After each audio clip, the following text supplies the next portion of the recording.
Hi, this is Maria with a new card for Maria by Sistres. Today I'm going to be doing a shaker card with a hexagon. So you'll see that I'm going to be using a piece of acetate, the cardstock that I've already cut, and also I'm going to be using foam squares, not the ones that have already adhesive. I'm going to be using the ones that you can buy at a craft store, that usually you can find them in letter size. So I've cut them with the hexagon too, and I've doubled it so it's bigger.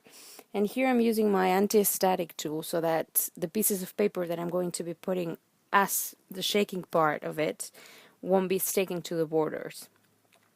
Here I'm making sure that every little piece is on the right side so that the stamped images will be seen without any kind of problem.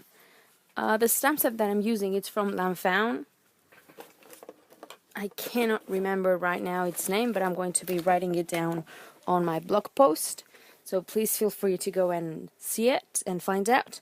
Also, these little images, I cut them with the coordinating dies from the set. I've had the set for a long time, but I decided to get the dies a couple of weeks ago because I saw those little stamps and I thought about this shaker.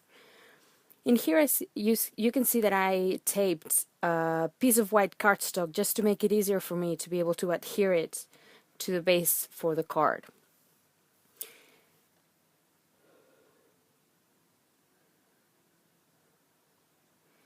Here I just realized that I should have done my stenciled before I started putting my shaker together, but I didn't, so you have to work with what you do. And here I just put the negative part of the hexagon in again. And then with that stencil from the Crafter's Workshop, I'm going to be stenciling a little bit with weathered wood, distressed ink, a little bit, and with a mini blending tool.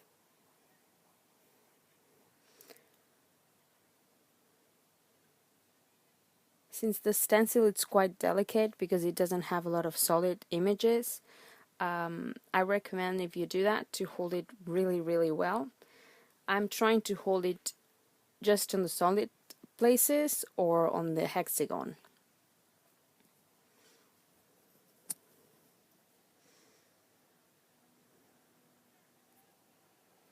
So now that I decided that it's good enough, I'm going to be taking out first the masking tape and then the hexagon, and you'll see that it already starts looking better.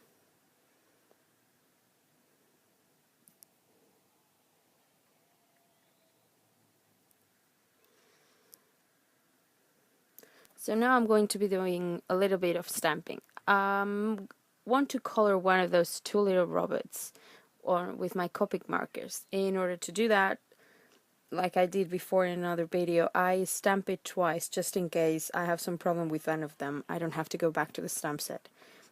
I'm also stamping the sentiment. It's also from the same stamp set, and it looks I think it's wonderful because it looks very robotic.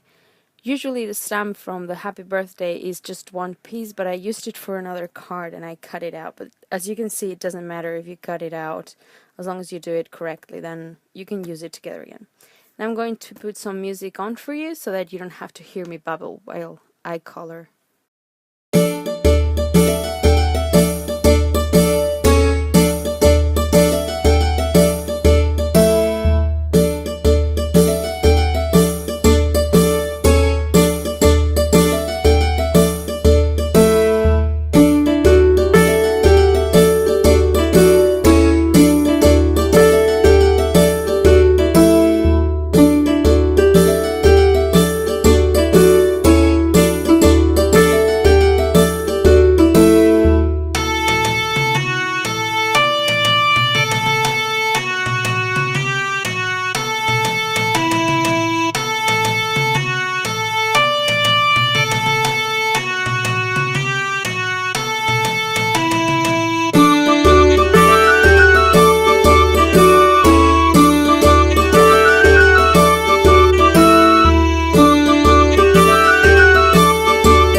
So I'm just going to use the coordinating die set to cut out those images from the paper.